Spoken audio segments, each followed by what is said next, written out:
வணக்கம். இந்த குறிக்கப்பட்ட உங்களுடைய டிவியில் சில கருத்துக்களை தெரிவிக்கலாக வந்திருக்கின்றேன். அதற்கு முன்பாக என்னை பற்றி சில விடயங்களை தெரிவிக்க வேண்டியிருக்கின்றது. நான் குறிக்கப்பட்ட யாழ்ப்பாண பல்கலைக்கழகத்தில் சந்தைப்படுத்தல் துறை தலைவராகவும் சிரேஷ்ட விரிவியாளராகவும் யாழ்ப்பாண பல்கலைக்கழகத்தினுடைய சிரேஷ்ட மாணவ ஆலோசகராகவும் அந்த குறிக்கப்பட்ட மாணவர்சார் அமைப்புகளின் பெரும் பொருளாளராகவும் பல்வேறு பதவிகளை வகித்து வந்தேன். தற்போது யாழ்ப்பாண கல்வியாளர் ஒன்றியத்தின் தலைவராக எனது சேவையினை தொடர்ந்து கொண்டிருக்கின்றேன். இதற்கு காலத்துக்கு காலம் தேவைகளுக்கு ஏற்றவாறு இல்ல சேவைகள் வழங்கப்படுவதுண்டு. இந்த பொதுவாக தொழில் நிறுவனங்களுடைய சேவைகள் தொடர்பாக ஒரு மதிப்பீடுகளை மேற்கொள்ள வேண்டும் என யாழ்ப்பாண கல்வியாளர் ஒன்றியம் தீர்மானித்து அதற்கமைவாக ஒவ்வொரு நிறுவனங்கள் தொடர்பாகவும் மதிப்பீடுகளை மேற்கொண்டு வருகின்றது. இதன் முதற்கட்டமாக யாழ் போதனா வைத்தியசாலையின் சேவை பற்றிய ஒரு மதிப்பீடு மேற்கொள்ளப்படுகிறது. இம்மதிப்பீட்டுக்கு ஆதாரமாக நேர்காணல், ஆவணங்களை பரிசீலித்தல், அடுத்தது குறிக்கப்பட்ட அனுபவ ரீதியான அணுகுமுறைகள் மூலம் பல மக்களை சந்தித்தல், அவருடைய கருத்துக்களை உள்வாங்கி நுகர்வோர் அல்லது நோயாளிகள் சார்பாக இந்த கருத்தை தெரிவிக்கின்றோம். இந்த யாழ் போதனா வைத்தியசாலையை பொறுத்தவரையில் சேவைகள் மக்களுக்கு உயர்தரத்தில் தேவைக்கு ஏற்றவாறு தேவையான நேரத்தில் வழங்கப்படுகின்றது என்பதனை முதலில் தெரிவித்துக் கொள்ள விரும்புகிறேன். அத்தகைய சேவை வளங்கள் தான் இன்று மக்களுடைய ஒரு திருப்திகரமான வாழ்க்கைக்கும் நோயற்ற வாழ்வுக்கும் வழிவகுத்திருக்கின்றது. 3, 2, 1. நேயர்களுக்கு வணக்கம். குறிக்கப்பட்ட இதற்கு நேரத்தில் சில கருத்துக்களை பரிமாறலாம் என எதிர்பார்க்கின்றேன். முதலில் என்னை பற்றிய ஒரு சில அறிமுகங்களை செய்யலாம் என எதிர்பார்க்கின்றேன். இளையதம்பி ரத்னம் ஆகிய நான் கந்தர் மடத்தில் வசித்து வருகின்றேன். இந்நிலையில் கடந்த காலங்களில் நான் குறிக்கப்பட்ட யாழ்ப்பாண பல்கலைக்கழகத்தில் எம்பிட் பட்டத்தினையும் ஏத்தனபுரம் பல்கலைக்கழகத்தில் பிகாம் பட்டத்தினையும் உயர் தொழில்நுட்ப கல்லூரியில் நேஷனல் டிப்ளோமா இன் அக்கவுண்டன்சி என்னும் பட்டத்தினையும் அதற்கு மேலாக கலாநிதி பட்டத்தினை தஞ்சாவூர் பல்கலைக்கழகத்தில் மேற்கொண்டிருக்கின்றேன். அந்த வகையில் உயர்கல்வியை பொறுத்தவரையில் பல்வேறு சந்தைப்படுத்தல் துறை சார்ந்ததாகவே இருக்கின்றது. அதன் பின்னர் எனது பணிகள் சந்தைப்படுத்தல் துறை தொடர்பாகவே மேற்கொள்ளப்பட்டிருக்கிறது. பல்கலைக்கழகத்தின் சந்தைப்படுத்தல் துறை தலைவராக 6 வருடம் பணிபுரிந்திருக்கின்றேன். அதற்கு மேலாக சிரேஷ்ட விரிவியாளராக குறிக்கப்பட்ட 25 வருடம் சேவையாற்றி இருக்கின்றேன். அடுத்து அதற்கு மேலாக யாழ்ப்பாண பல்கலைக்கழகத்தில் சிரேஷ்டமான ஆலோசகராக பணிபுரிந்திருக்கின்றேன். யாழ்ப்பாண பல்கலைக்கழகத்தில் குறிக்கப்பட்ட மாணவர் அமைப்புகளின் பெரும்பொருளாளராக பணியாற்றி இருக்கின்றேன். இவ்வாறு சந்தைப்படுத்தல் துறை தொடர்பான தகமை, அனுபவம், ஆளுமை, அறிவு, கற்பித்தல் அனுபவங்கள் போதியளவு உண்டு. இவைகளை அடிப்படையாக கொண்டு யாழ்ப்பாண போதனா வைத்தியசாலையில் சேவை பெறுவோர் பற்றிய திருப்தியினை மதிப்பிட விரைகின்றேன். இந்த வகையில் இந்த தொழில் முயற்சி எடுத்தாலும் நுகர்வோர் தான் அல்லது கொள்வனவாளர் தான் அல்லது சேவை பெறுவோர் தான் மன்னர்கள். அவர்கள் தான் தீர்மானம் எடுக்கின்ற அதிகாரமுடையவர்களாக இருக்கிறார்கள். எந்த ஒரு நிறுவனத்தின் செயற்பாடும் இவர்களின் திருப்தியின் அடிப்படையில் தான் தங்கி இருக்கின்றது. அந்த வகையில் இதை குறிக்கப்பட்ட படிப்படியாக மதிப்பிடலாம் என எதிர்பார்க்கின்றேன். வைத்தியசாலை தொடர்பாக நுகர்வோர் அல்லது தமிழ் மக்கள் அல்லது சேவை பெறுவோருடைய எண்ணங்கள் எவ்வாறு இருக்கின்றது என்பதனை முழுமையாக தெரிவிக்கலாம் என அறிகிறோம். இதற்குரிய தரவுகள் அவதானித்தல் மூலமும், அடுத்தது நேர்காணல் மூலமும், அடுத்தது சேவை பெறுவோருடைய கருத்துக்கள் அடிப்படையிலும், மக்கள் அபிப்பிராயத்தின் அடிப்படையிலும் தொகுக்கப்பட்டுள்ளது. இது மிக முக்கியமானது என்னென்று சொன்னால், இது எல்லோரும் இன்றைக்கு எல்லா கருத்துக்களையும் வாயில் வந்த மாதிரி சொல்லுகின்றார்கள்.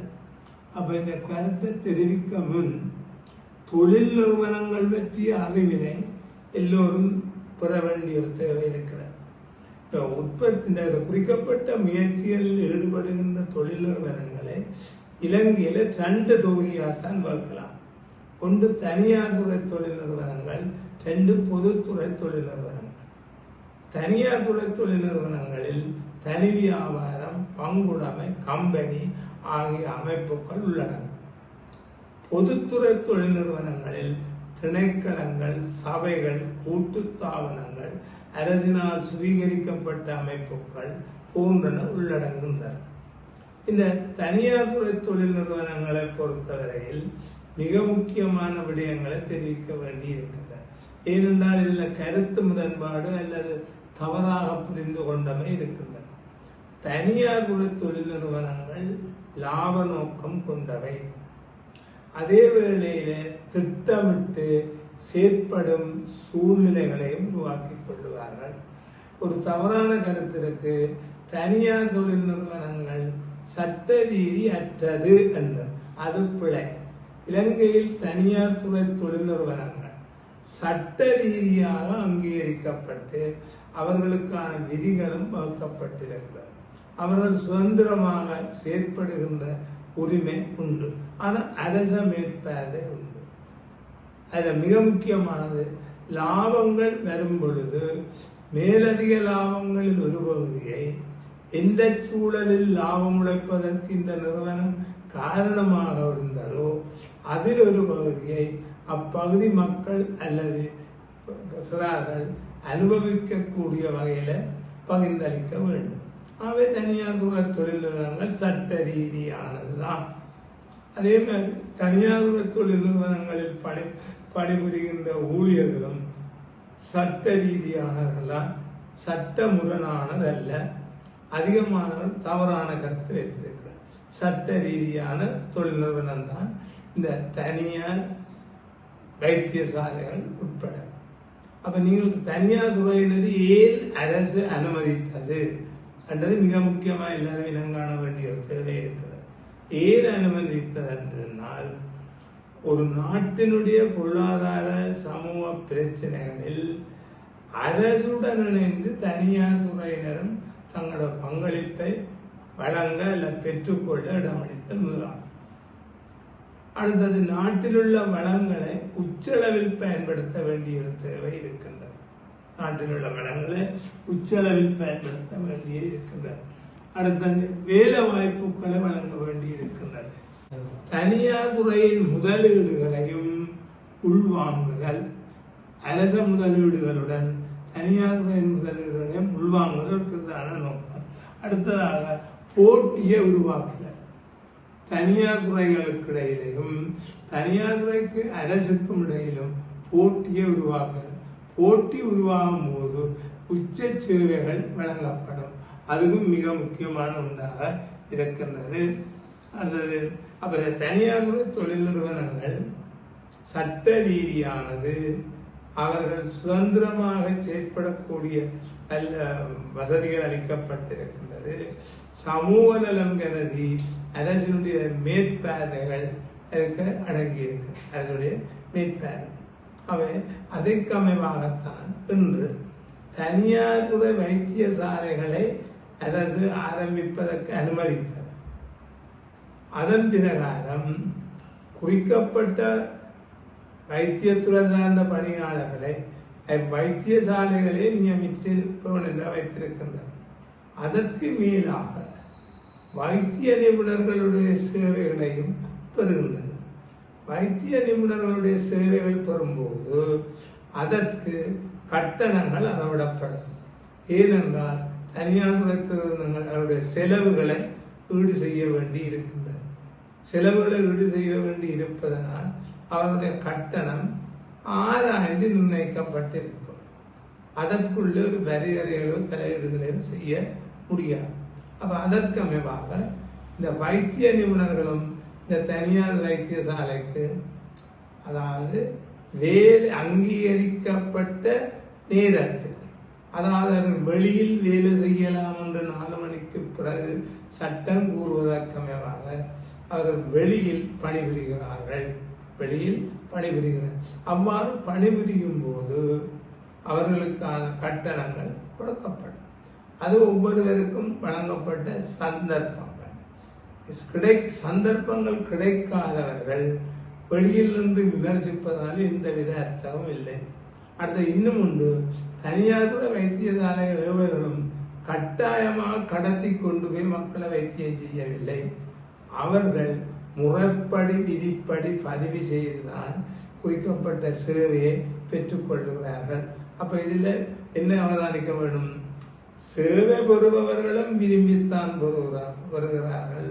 சேவை வழங்குவதும் தங்களுடைய வரையறைக்குள் நின்று சேவை வழங்குகிறார்கள். இது பொதுவானது. அதை விடுத்து நாங்கள் தனியார் துறையின வைத்தியர்கள் அதிகளவு சம்பளம் சம்பாதிக்கிறார்கள் சொல்ல முடியாது. ஏனென்றால் எல்லாருக்கும் சம சந்தர்ப்பம் கிடைப்பதில்லை, அல்லது சம வாய்ப்புகள் கிடைப்பதில்லை.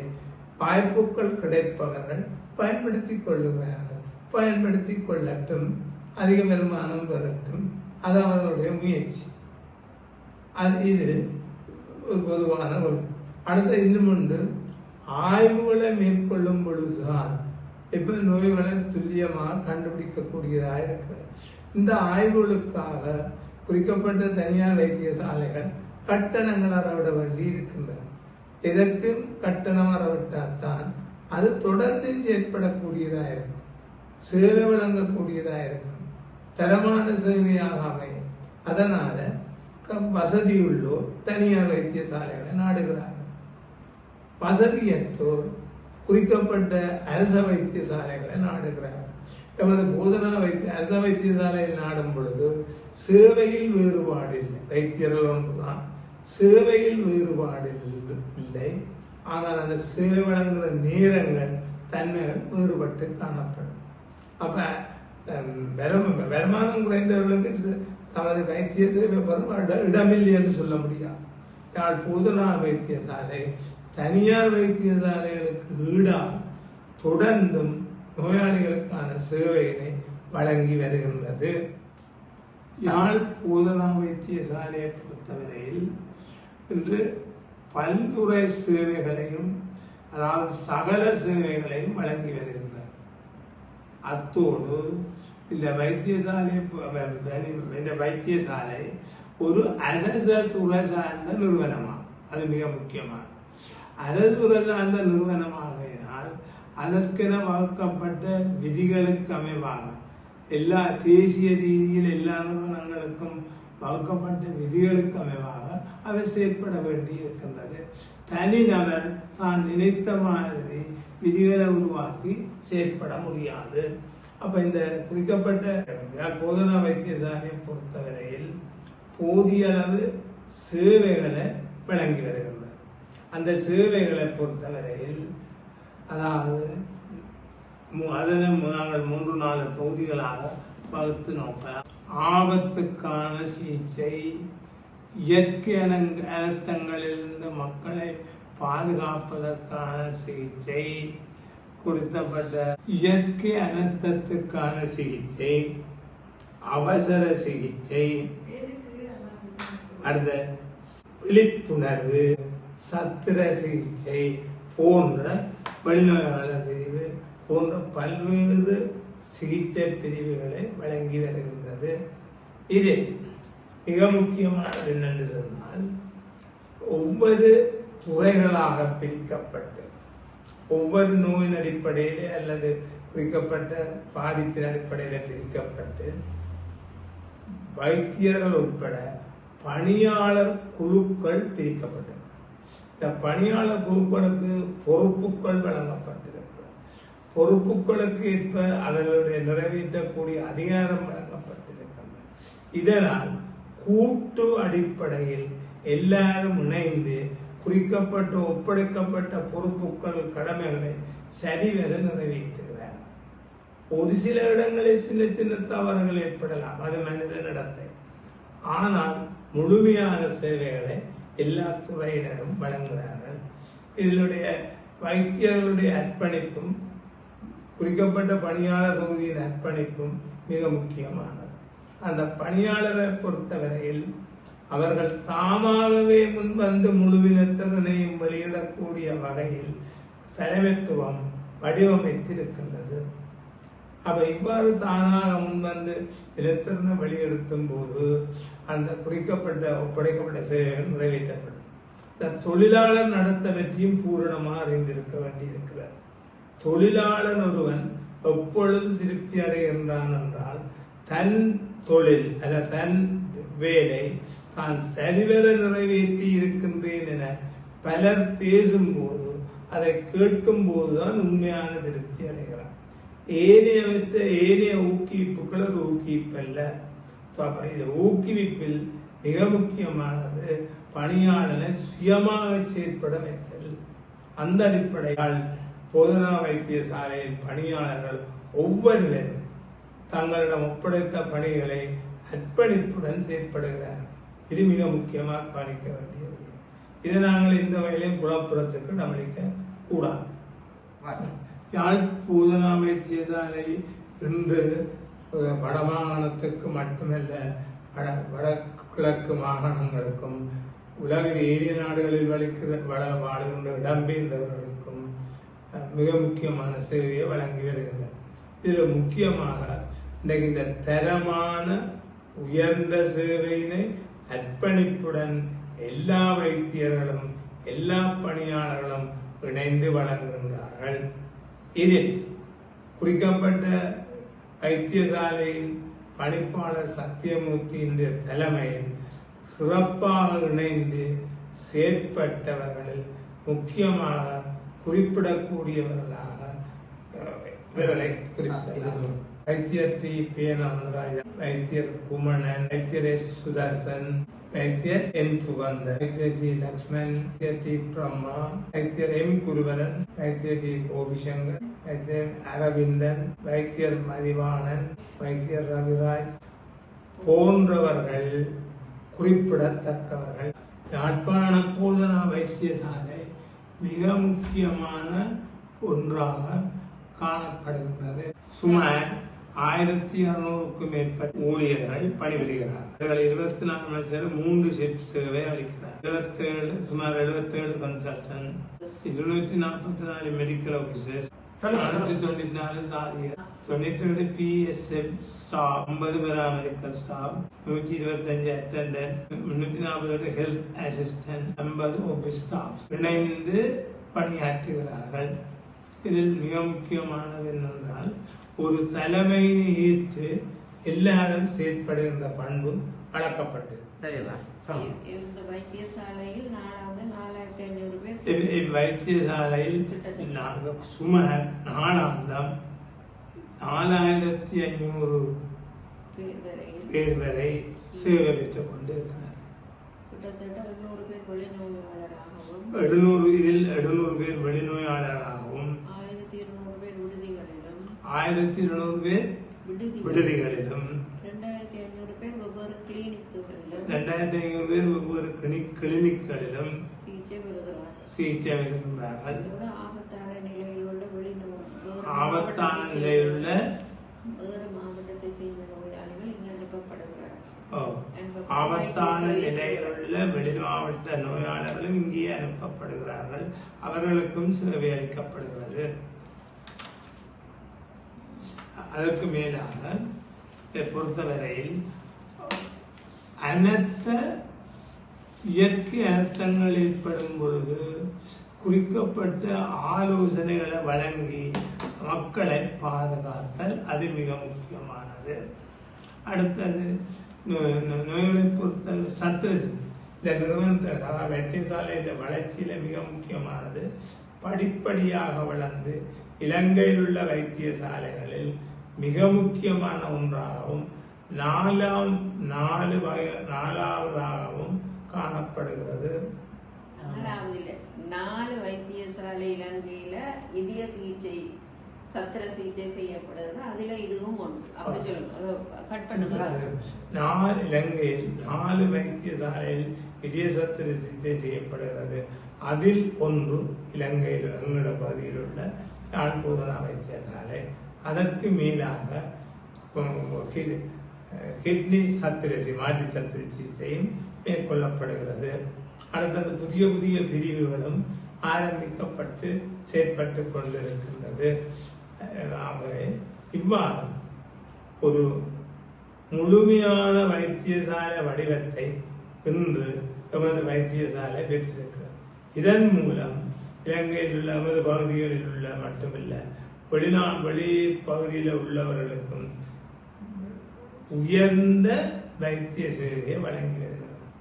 இந்த யாழ்ப்பாண பூத வைத்தியசாலையில் வைத்தியம் செய்யாத எவரும் இல்லை என்ற அளவுக்கு வடபகுதியில் உள்ள மக்கள் இருக்கிறார்கள். அதற்கு காரணம் இந்த வைத்தியசாலையில் உள்ள பணிப்பாளர் திட்டமிட்டு சேவையினை வழங்குவதும் பணியாளர் ஒத்துழைப்பினை பெற்றதும் நோயாளர்களுடைய ஆதரவை பெற்றதும் மிக முக்கியமானது. ஆகவே நாங்கள் மிக முக்கியமாக இதை அவதானிக்க வேண்டி இருக்கின்றது. ஒரு நிறுவனத்தின் வெற்றி எங்கே தங்கி இருக்கின்றனால் ஊழியர்களுடைய ஒத்துழைப்பை பெறுவதில்.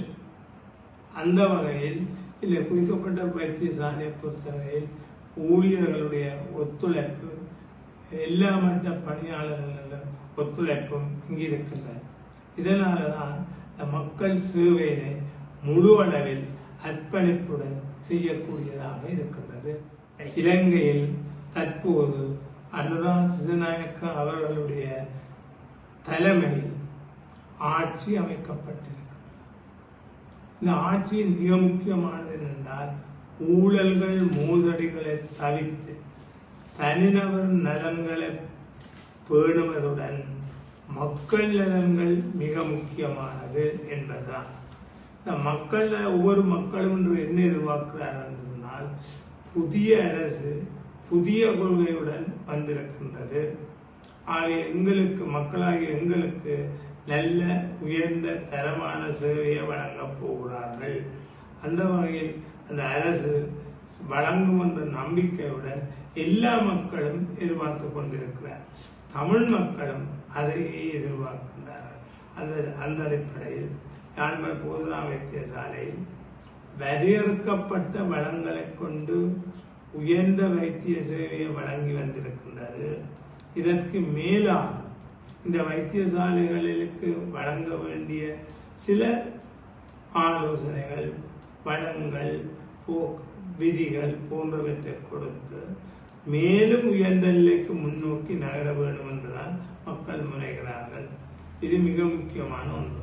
முன்னோக்கி செல்ல வேண்டிய தேவை இருக்கு. ஏனென்றால் கடந்த காலங்களில் போதனா வைத்தியசாலை உயர்ந்த சேவைகளை வழங்கி இன்று வரை வந்து கொண்டிருக்கின்றது. இது மேலும் உயர்ந்து செல்ல வேண்டி இருக்கின்றது. அப்படி உயர்ந்து செல்ல வேண்டும் என்றால் எல்லாரும் இணைந்து செயற்பட வேண்டிய ஒரு தேவை இருக்கின்றது.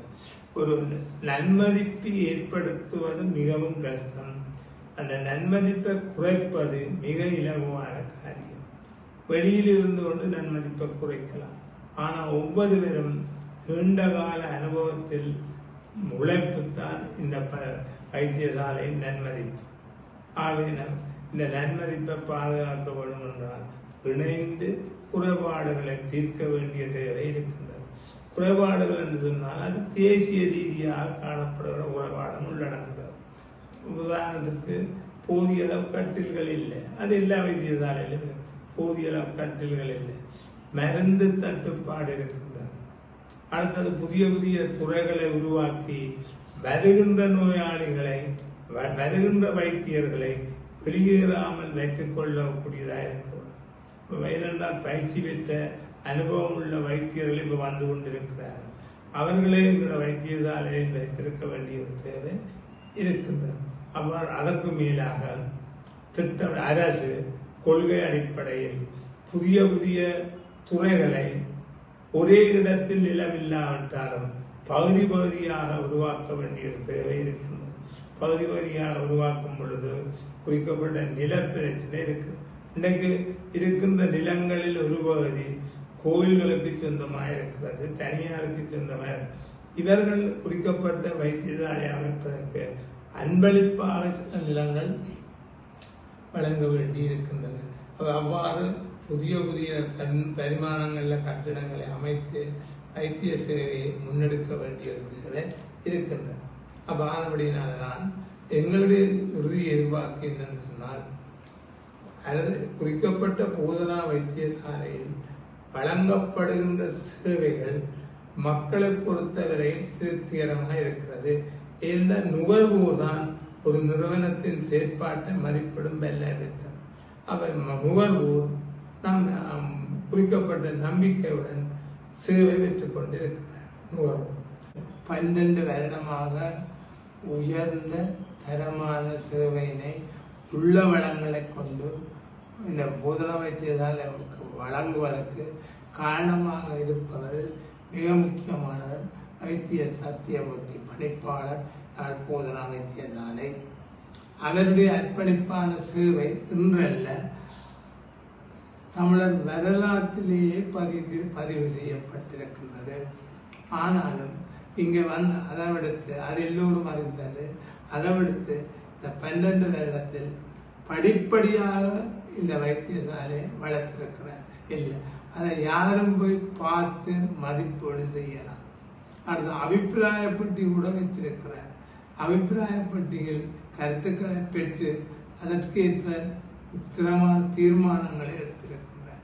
அப்போ அந்த அடிப்படையில் தலைமைத்துவ பண்புகளை உயர்ந்த அளவில் கொண்டு நிர்வகித்தமையினால் தான் இந்த வைத்தியசாலை என்று இந்த அளவுக்கு உயர்ந்த நிலையில் வந்திருக்கிறது.